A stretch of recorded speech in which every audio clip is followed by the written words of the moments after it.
Good day, fish tankers. It's been a long road since my first 10-gallon aquarium that I kept as a youngster. There you see me sitting, and in that tank I kept some neon tetras, some zebra danios, some harlequins, and also a few cory cats, and that took me all the way to where I am now in the hobby. But back then there were a lot of things that I simply just didn't know, and if I knew them I could have saved myself a lot of heartache, a lot of money and a lot of trouble, and gotten off to a much better start in the hobby. Would you like to find out what those 4 things were? Then stick around and we can see if we can help each other have a smoother start in the hobby.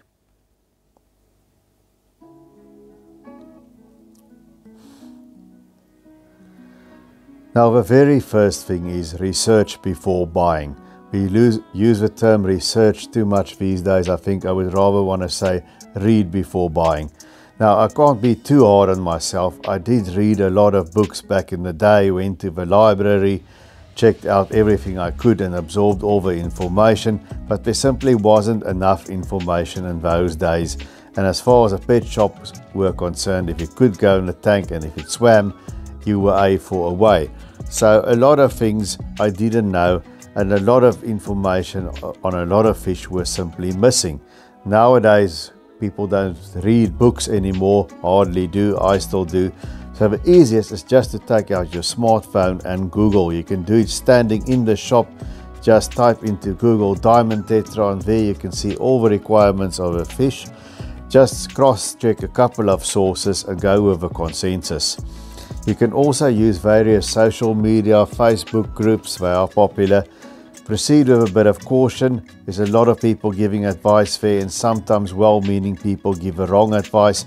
So double check a little bit. I would prefer to do a Google search and just read up a little bit, because then you will know that these very cute baby Oscars that you see in your pet shop may look cute now and may get along with their smaller tank mates, but they will soon grow into these big behemoths that require really big tanks.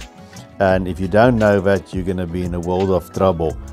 You will also then know that a goldfish like this one, real chonker here, requires about 80 liters of water, and then an additional 40 liters for every additional goldfish. And then you'd also find out that these silver gar may look nice now, they'll require a big tank, but they may very well quickly start snacking on your guppies. And if you have soft acidic water, your guppies may not be very happy in it, because they like harder alkaline water. And if I had the correct information, I would also not have put a swordtail into my 10-gallon tank, which promptly jumped out and ended up on the floor. I would have known that it required a bigger tank than that.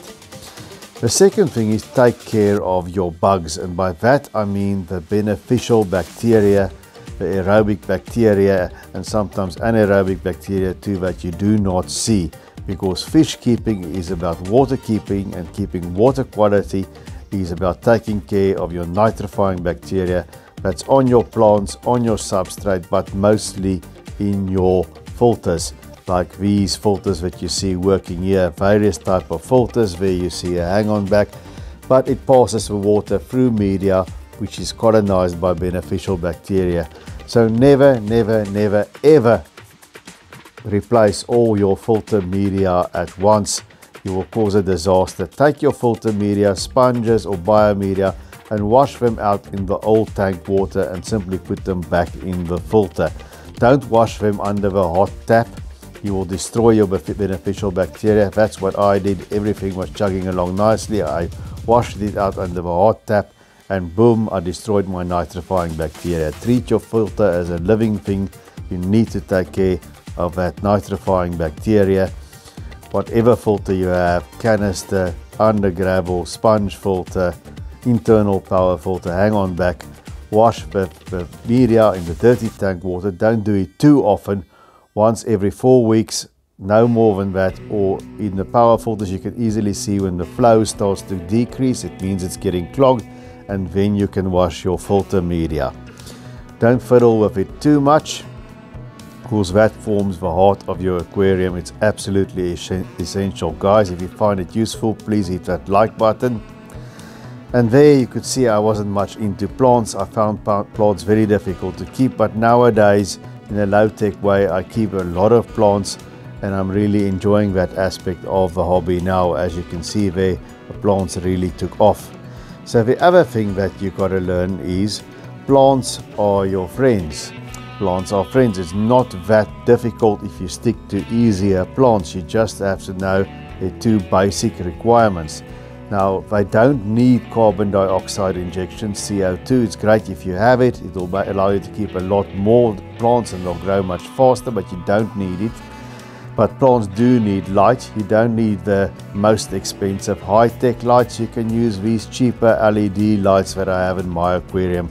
And then you got to distinguish between the different plants, like the epiphytes, the nubias, the bucephalandra, and here we have some bulbitis and java fern. Epiphytes have a rhizome. They get attached to hardscape like driftwood and rocks, and they feed from the water column. So epiphytes are not root feeders. They need to get the nutrition from the water column as well as these stem plants. They don't have a very well developed root system. You just stick them in the substrate, but like the epiphytes, they feed from the water column. So just get a simple all-in-one liquid fertilizer and dose that weekly or whatever the bottle says. Then you get rooted plants like this Amazon sword plant that take the nutrients from the substrate. And here you see cryptocorynes. They do the same thing. They need nutrition in the substrate, as do these Alisneria that we all know is overgrown in my tanks. They take the nutrition from the substrate. Now you can do that by putting root tabs in the substrate. You can see these are sort of little bars, but to be honest, they've never worked well for me. Aqua swale is much easier.